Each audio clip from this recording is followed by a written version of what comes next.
So go ahead and drop your pasta. Make sure you have a little bit of oil and a little bit of salt in the water as well. It's going to help to aid in the cooking of the pasta. I had a whole chicken that I cooked, a couple weeks back, and I froze a portion of the chicken breast. I took it out the freezer, and I am going to be using this. It's about maybe 2 breasts total, maybe. It was part of the chicken, so I don't know. Maybe 2 pounds worth of breast. I don't know. But you want to take it and you want to add it to a bowl, and then you're going to pour in a stick of melted butter.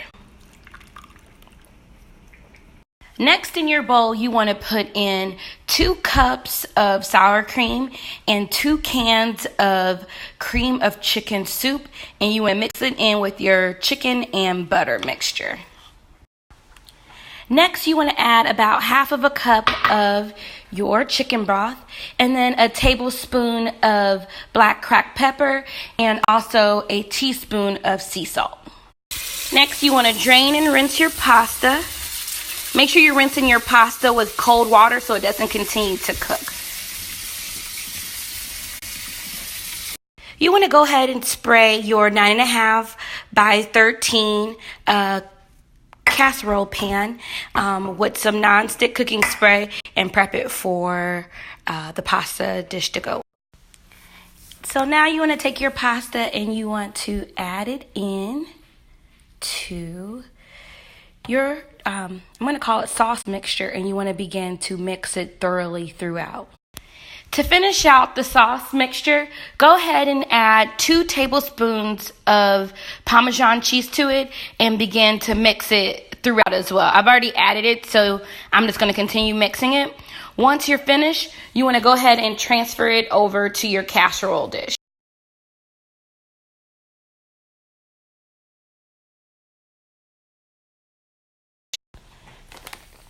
So once you have your pasta spread throughout the casserole dish evenly with the sauce mixture, you want to go ahead and top it with your cheese of choice. Now you just want to do a light layer of cheese. You don't want to go overboard because it's already got enough sauce and cheese added to it.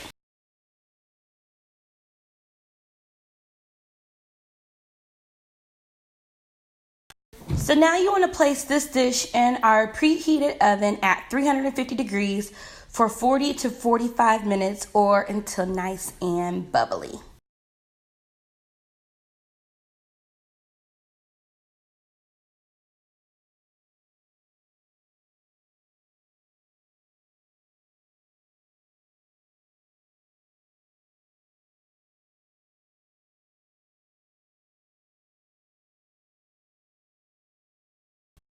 So this dish is one of my vegetarian favorites.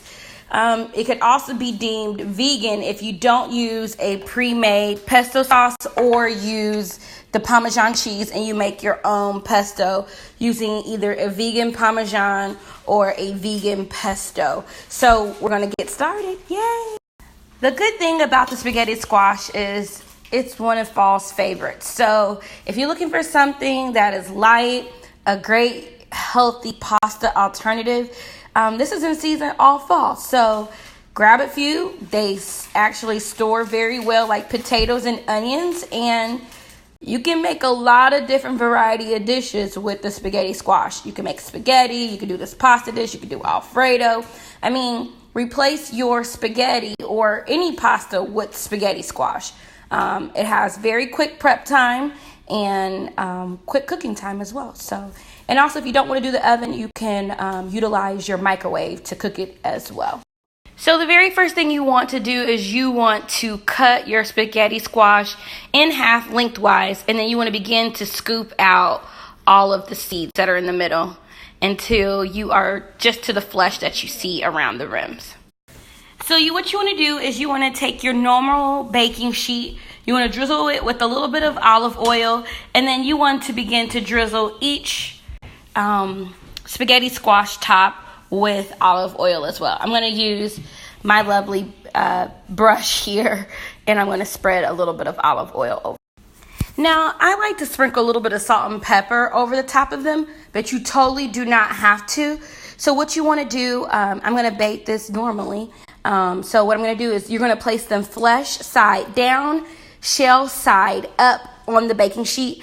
And I'm going to show you a picture of what that looks like next. So again, you want to place the flesh down and the shell up on the baking sheet. So this flesh part should be pointing down on the cooking sheet. So here we go.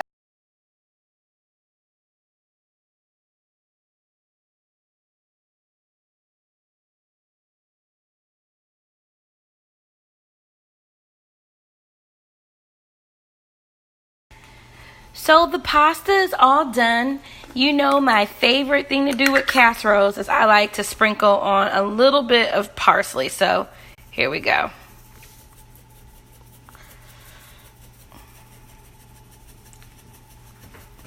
I can actually smell it like waking up. Oh, it smells wonderful. And as we serve it, you want to sprinkle a little bit of parsley on it as well. This dish looks amazing.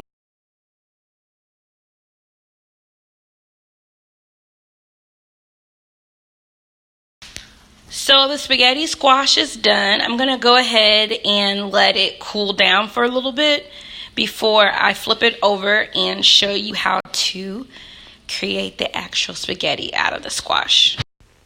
So once the spaghetti squash is all chilled, you want to go ahead and turn it over.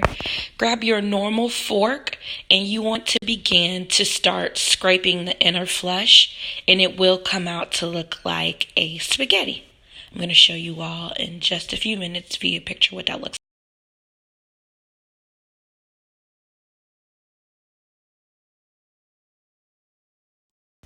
This is only 1/2, and it's in a pretty nice size bowl. And it yielded quite a bit just from the one. I still have the second half to go. So it does yield quite a bit, almost 4 cups out of 1/2. So that's quite a bit of spaghetti squash.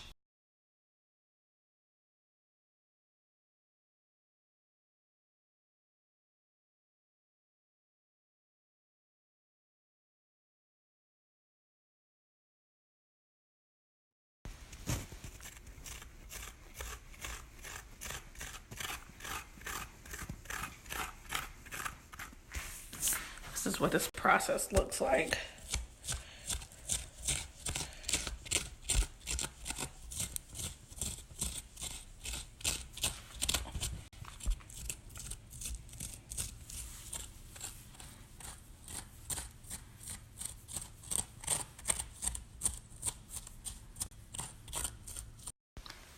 So I yielded about 6 cups full of spaghetti squash.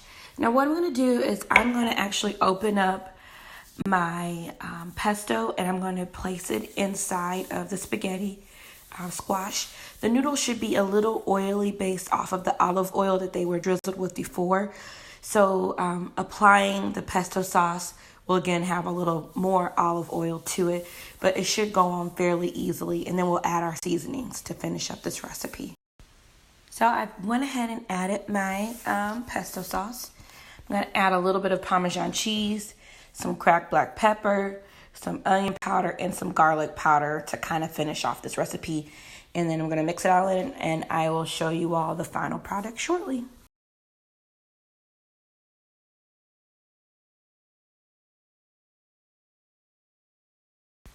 So this recipe is done. It is pretty caked on pretty well, and that's how you like it. Or that's how you want it to be. Now you can pair this with some sliced tomatoes. You can make this as a side dish and eat this separately. You could put this over a bed of lettuce and eat it as a salad. You can pair this with any type of chickpea or olives and kind of increase the protein in this recipe. But this is all set to go. If you want to pop a color, again, those tomatoes, those bell peppers, even sweet peppers will do good in this as well to add some different things. But you can add some onions if you like. You can put some garlic in it. But this recipe is good to go. So I wish you guys can really see it. It's actually really good. and it tasted